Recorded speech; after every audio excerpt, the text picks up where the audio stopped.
And we're doing this. All right. All right, it is Car Con Carne. We're in the parking lot of a Baker's Square, obvi. And Car Con Carne is presented by the Autobarn Mazda of Evanston. As I'm speaking right now, as we're doing our Facebook Live, as we're recording the podcast, 88 Fingers Louie, actually Mr. Precision and Dennis Buckley of 88 Fingers Louie, are in a Mazda CX-9, which was lovingly provided by the Autobarn Mazda of Evanston. This is luxurious, right? It's really luxurious. Here's the thing. When I record in my Mazda 3, I have to use these kind of hardcore clamps, and I clamp them to the steering wheel and the sides of the doors, and I can't use them in the Autobarn Mazda of Evanston's car because it'll leave a mark. Mr. Precision is an audio producer, so we've got mic stands set up in here. Can't even see mine. Got it out of the camera. Can't even see yours. But that's how big the CX-9 is. Mr. Precision has rigged this up like a damn studio with full mic stands. Buckley back there has a mic stand. I'm on a handheld right now. But that's how big these cars are. 3 rows. When we were talking about this before we walked in the car, you said, you got 3 rows, right? Oh, yeah, we can make this work. Yeah, it's great. So if you're looking for luxury, if you're looking for safety, comfort, or just an opportunity to record your friends in the car, the Mazda CX-9 from the Autobarn Mazda of Evanston. All right, you guys ready to eat food? Yes. Yeah, and the heated seats are nice, too. It's Car Con Carne. Let's eat in the car. It's Car Con Carne. And now here's the star of our show, James Van Alstyne. I'm full of ideas. So as we're sitting here, like I said, we're in the parking lot of a Baker's Square. We didn't get food from a Baker's Square, which I think may have been a tactical error. I've never done pie on the podcast. Ooh. Yeah. You're not a pie fan? I like pie, but, it just depends. I'm hungry, so this is hitting So what the we did spot. is we went to the Chipotle. There's just a wealth of chain options here. We're off North Avenue in Melrose Park because right before we went in the car, we were at the Krampus Haunted House at the 13th floor haunted house site.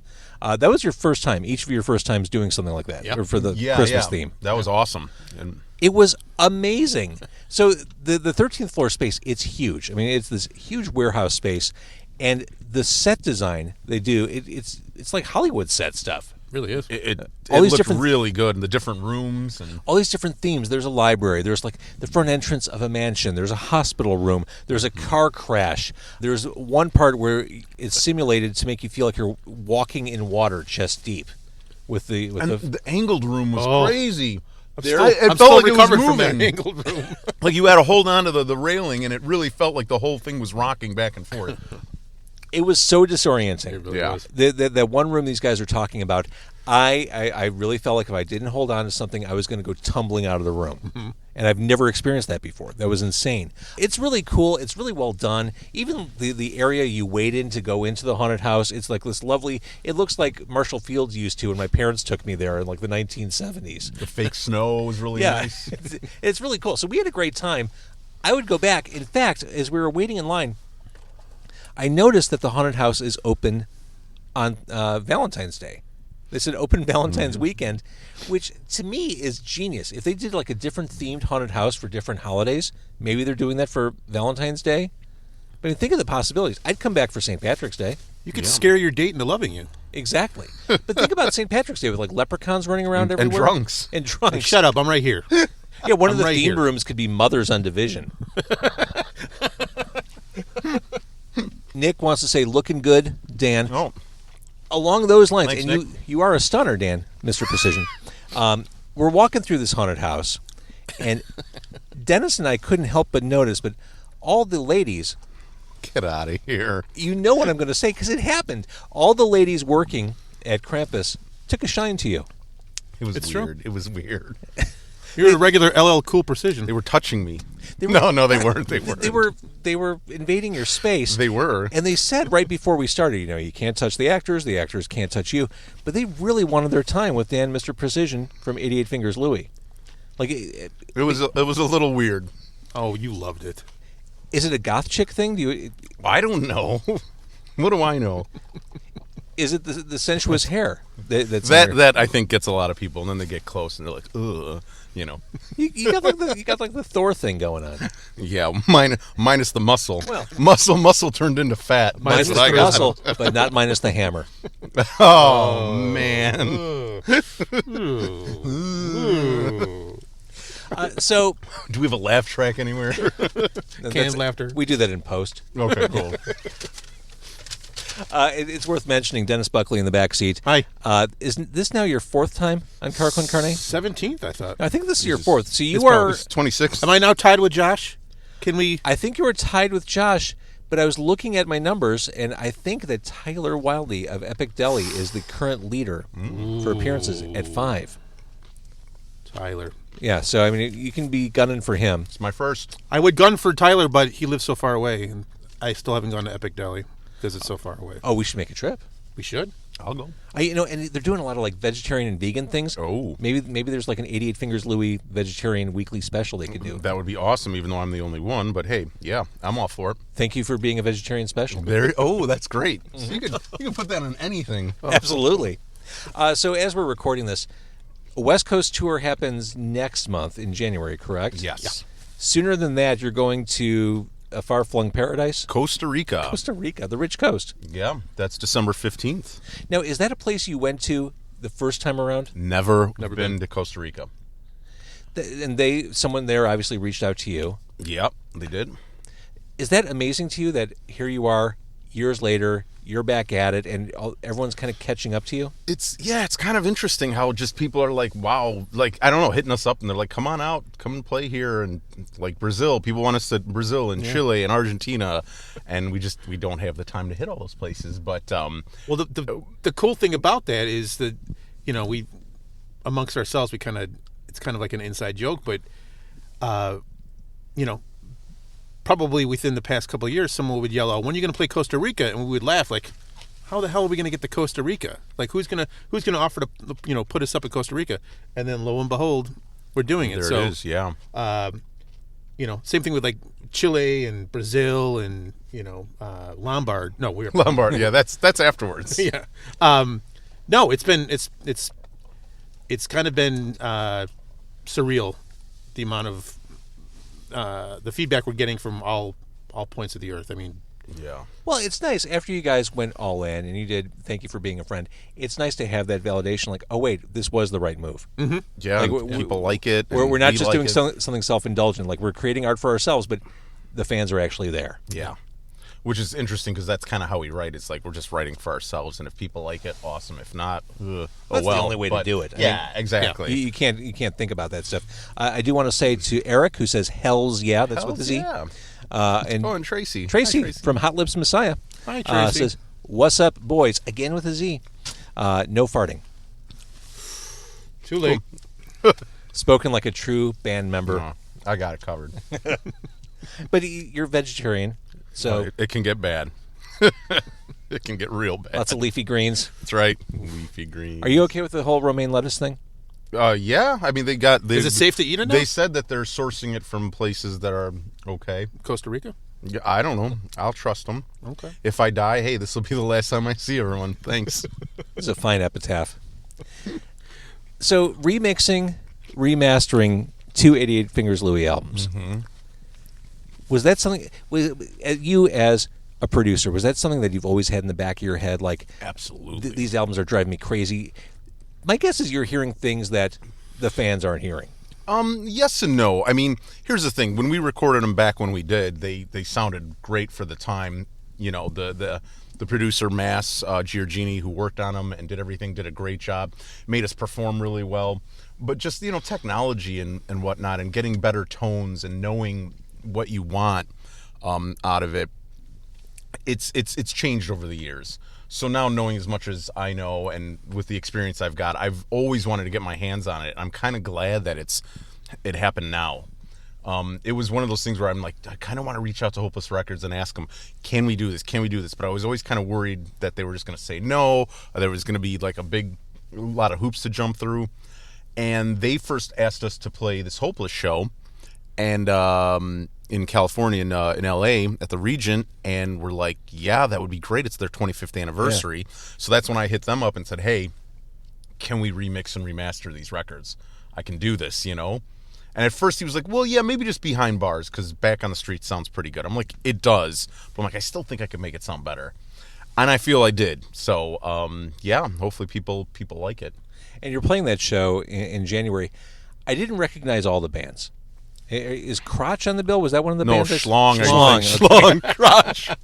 Oh, that's my new band, I think, Crotch. Hello, Schlong. London, we are Crotch. You know about Schlong, right? Yeah, I know about Schlong. Schlong's, in addition to having the greatest name ever, the drummer was the drummer of Operation Ivy. Got it. Okay. That's it. So Schlong. Yeah. Yep. And if you like Schlong, you'll love 88 Fingers Louie. We're a bunch of Schlongs. Jeez.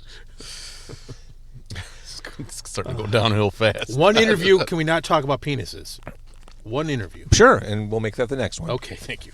I should again mention Car Con Carne is presented by the Autobarn Mazda of Evanston. Not only are we in this fabulous, luxurious, comfortable, super safe Mazda CX-9, the past 2 cars I bought were from the Autobarn Mazda of Evanston. Love that place. Go there, take a test drive. It's over there by Main Street on Chicago Avenue.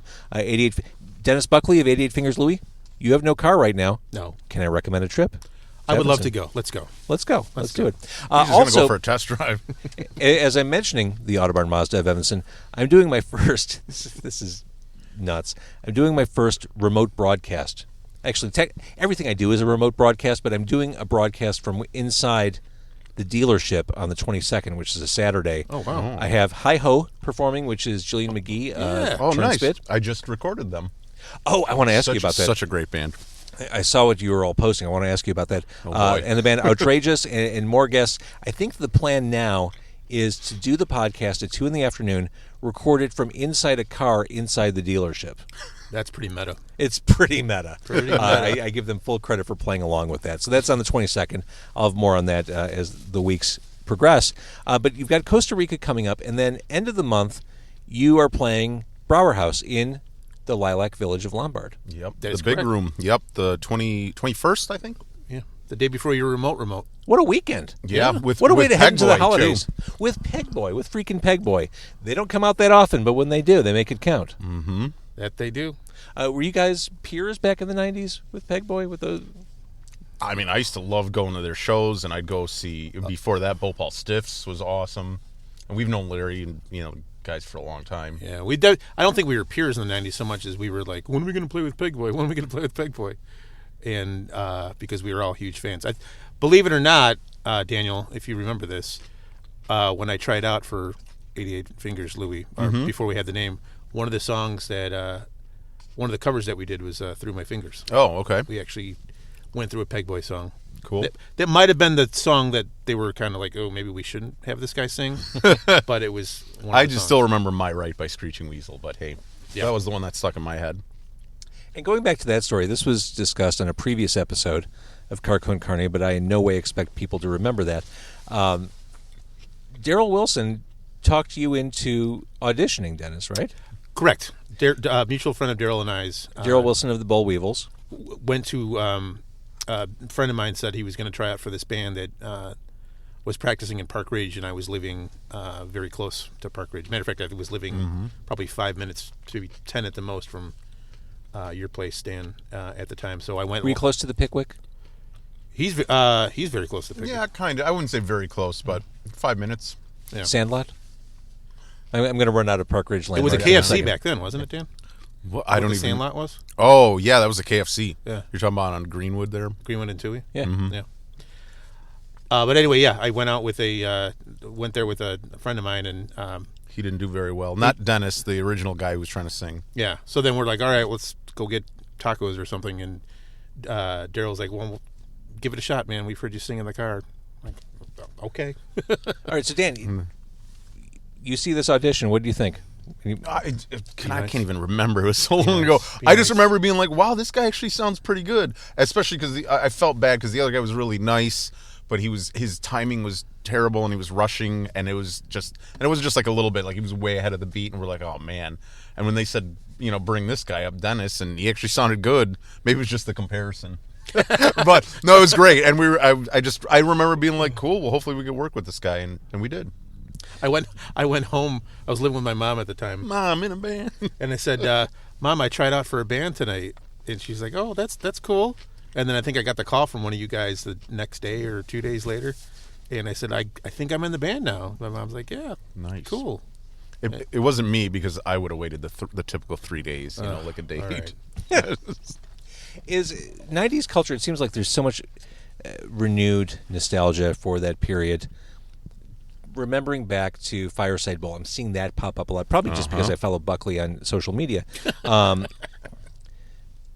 The Fireside Bowl has been very much romanticized in the present day. Yeah, I remember it back in the day. Is it worthy of the romantic affection as a musician?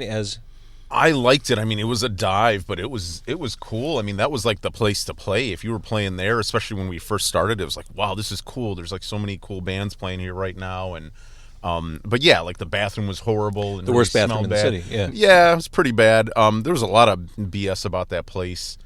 Just ceiling tiles falling on you, especially when Jack Grisham from Joy Killer, NTSOL, when he's taking the mic stand, just bashing lights out. Yeah. I mean, it's just. Oh my God. Yeah, it was fun times, but it was a great place. Yeah, absolutely. We were talking as we were waiting in line for Krampus. How you guys feel very comfortable with who you are and what you're doing as a band now. Like, Dan, you said something along the lines of, it took you this long to get to this level where you're all like performing at your best. Yeah, on stage. Yeah. Mm-hmm. Emotionally, spiritually, as a band, as a unit, as a community, are you all in a better place now? It seems like you're ready to take on anything as a team. I think so. I mean, I don't know. I feel that way. Oh, I do too. We joke around from time to time about who's going to have a nervous breakdown next, and that was always me. In the first two iterations of the band. But yeah, it's the grown up, dare I say, mature 88 Fingers is the best.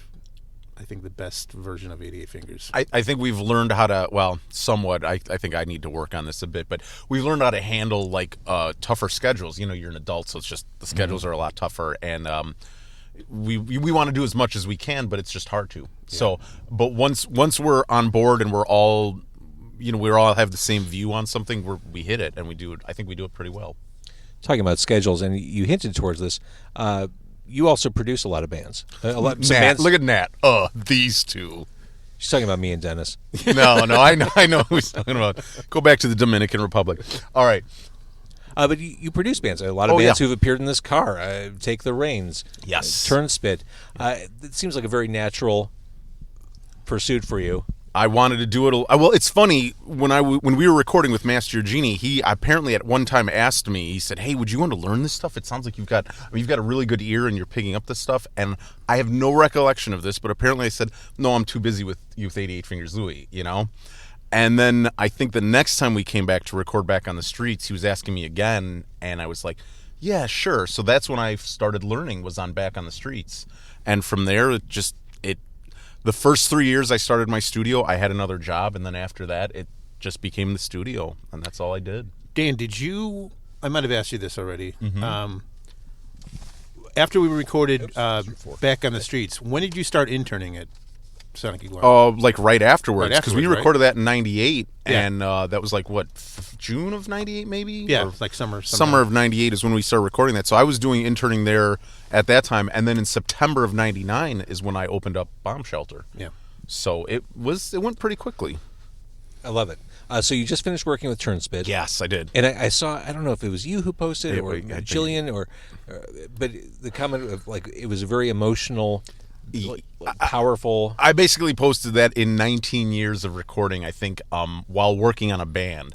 I think I've had tears come into my eyes from listening to, let's say, lyrics, like 2 times only. And this was one of the times where I literally was just working on a certain part, editing vocals, and every time it came by, I'm like, oh my God, just tears start forming, because it's just really impactful. And maybe it's something that it's just me, that I'm drawing a correlation to something in my life, but I think it's something that a lot of people can draw to. And it's not just the lyrics, it's the music, it's everything. How this bridge of the song called Moving On, it's awesome. So I want to acknowledge a couple of people who've jumped on. I want to say hi to Julia, who was a big help with Krampus tonight. Oh, nice. Thanks, Daryl Julia. Wilson says, looking good, fellas. What's up, Daryl? Talking about you two. Hey, Big D. Daryl, we miss you. All right, so here's what we're going to do. We're going to stop podcasting because I'm holding my mic. Oh, and you're hungry. You want me to hold your mic for Starving, you? dude. Sorry, No, I know, and I'm like chowing down. You don't have to hold my mic. But 88 Fingers Louie, the next time we can see them locally, unless you want to go on a trip to South America, is at the Brower House in the Lilac Village of Lombard, Yes. which is a lovely place. And that's with Pegboy. That right there, that's a show. It's going to be awesome. December 21st. And then you're going to be on the West Coast. If you happen to be watching somewhere else in the U.S., they're going to be on the West Coast in January, which great timing. You made that Good work. time, yeah. January 11th through the 20th. Because we were bitching about the cold tonight, and it's Oh, yeah. December It's chilly. 8th as we're recording. 7th. 7th, yeah. So good time to get out. All right, 88 Fingers Louie, thank you for being a podcast guest. Thank you. If you are watching this on Facebook Live, the Krampus Haunted House is open tomorrow night as well. Super fun. Super, super fun. And, of course, go support them, go stream them, go love and enjoy 88 Fingers Louie. Car Con Carne is presented by the Autobarn Mazda of Evanston. Thank you for watching on Facebook Live, and thank you for listening.